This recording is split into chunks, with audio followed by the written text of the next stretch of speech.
There's a new book out called Shattered: Inside Hillary Clinton's Doomed Campaign by Sidewire's Jonathan Allen and The Hill's Amy Parnes. And I want to give you guys some of what's in the book here because this really shines a light on an important issue, which is just how much Bernie Sanders bought into Hillary Clinton and what she was selling and what she stood for. I argued from the beginning, look, okay, he's going to endorse her, of course, but look at who she's running against, Donald Trump.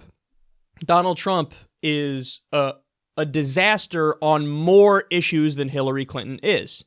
So in my mind, I thought Bernie Sanders believed, in a very straightforward, simple way, yeah, I think Hillary is the lesser of two evils. If he was being totally honest with you, I think that's how he'd frame it and that's how he'd say it. And he could make a cogent argument, like I could make a cogent argument, that they're both evil, they're both bad, but yes, she's a lesser evil. She doesn't have as many downsides as he does.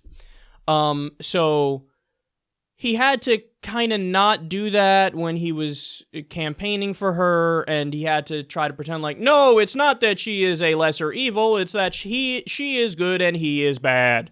And I think that pissed off a lot of his voters and his followers because they felt like, you're kind of bullshitting me a little bit here, Bernie.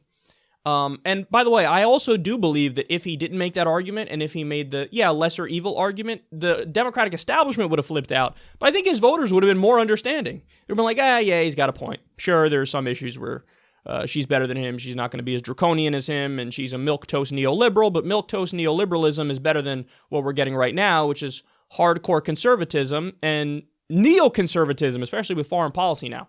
It appears like Trump is acting in an even more hawkish way than the hawk Hillary Clinton would have acted.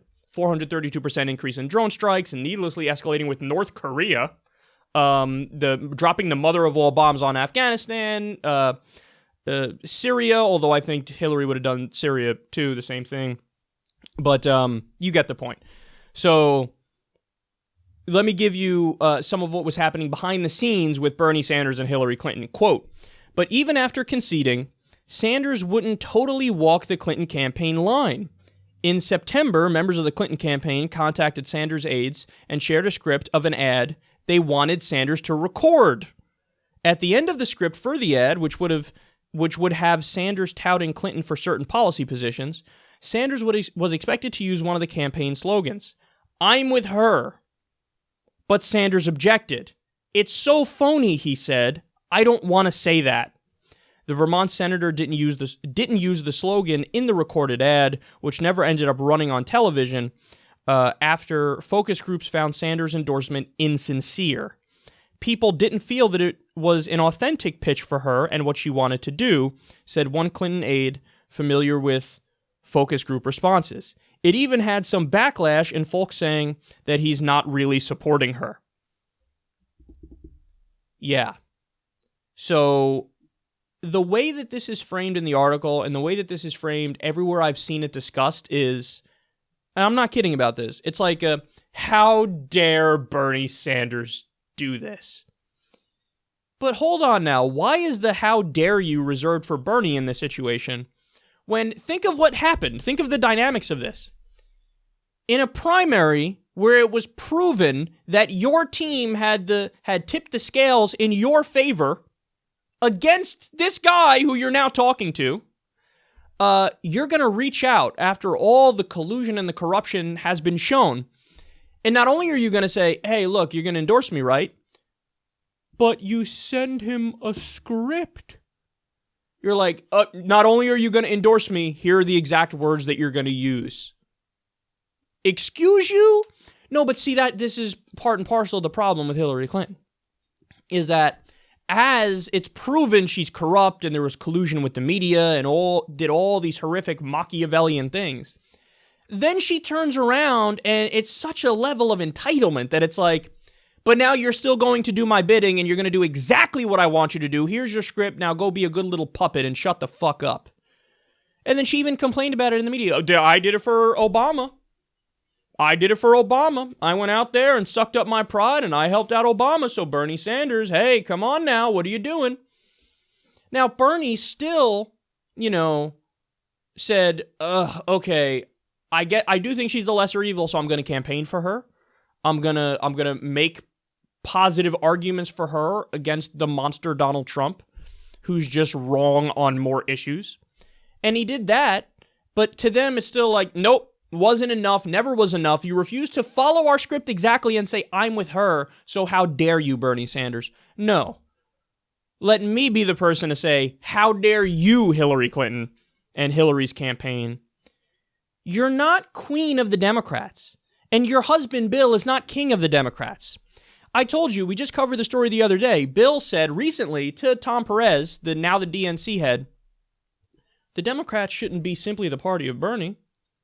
So in other words, the Clinton Democrats, the neoliberals, after having their philosophy in place, a version of their philosophy in place since the 1980s, their kind of Democrat has been in control since the 1980s, wiped out at every level of government. They still have the gall and the nerve to say, no, we're not going to go in a different direction. We're not going to become more progressive. We're not going to go where the energy is. We're not going to go where the American people want us to go in order for us to be successful. What we're going to do is we're going to say, we're still in control, step aside. No, we're not going to step aside. Because you were a house of cards the entire time anyway. Which is why you have to send a script to somebody like Bernie Sanders.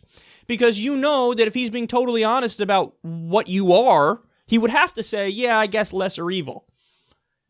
But you can't. Your pride wouldn't let that. No, we are not lesser evil. We're great. Tom Perez, again, same kind of thing. Corporate Democrat through and through. And listen to his speeches. What does he say? We're the Democrats and we care about people. Republicans don't care about people. And I want everybody to know that I'm in favor of good things and I'm against bad things. And we got to care about our values. Our values are important, and we got to lead with fairness and equality, and we got to be that kind of a party, and that kind of a party is really important. So they talk, but they don't say anything. They speak in cliches and platitudes because they can't go out there and say, I'm in favor of a single-payer healthcare system, Medicare for all. I'm in favor of making the minimum wage a living wage and tying it to inflation. I'm in favor of strong unions and card check. I'm in favor of free college. I'm in favor of no nation building. I'm in favor of ending the drug war. I'm in favor of bringing back Glass-Steagall and re-regulating Wall Street. They can't give you specifics. They can't give you details. They can't be crystal clear about what they believe because they don't believe those things. They believe in milquetoast neoliberalism that throws a bone to people every now and then on some issues. Hey, look, we're pro-choice. Oh, how progressive you are. Hey, look, we don't hate gay people. Oh, wow. Hey, we're not racist. Oh, wow. Isn't that amazing, guys? Hey, we'll give you like a little bit of a bone on economic issues when we say we're not going to totally gut the safety net. Oh, yeah, so liberal, so progressive. That's not enough. That's not enough to get people to go out and vote for you because you're not giving them anything to vote for. Your whole thing is based on, here's a platitude, here's a cliche, and Donald Trump is bad, the Republicans are bad. Yeah, we know, but what are you going to do? Apparently what they're going to do is send scripts to Bernie Sanders and say every word of it and say, I'm with her. You can't pull the wool over people's eyes anymore. You either stand for something or you don't, and obviously you don't stand for anything. So I think Bernie was 100% right in this reaction. Guys, if I was Bernie Sanders, if I was in his shoes, there would still be some people who call you a sellout for doing this, but if I was in Bernie's shoes, when he was at that crossroads, and it was like, okay, they cheated against you, and the DNC tipped the scales, and there was collusion, there was corruption, it's all been proven, and then they come to you and they ask for help, you know what I would do? I would go out there and say, look, here's the deal.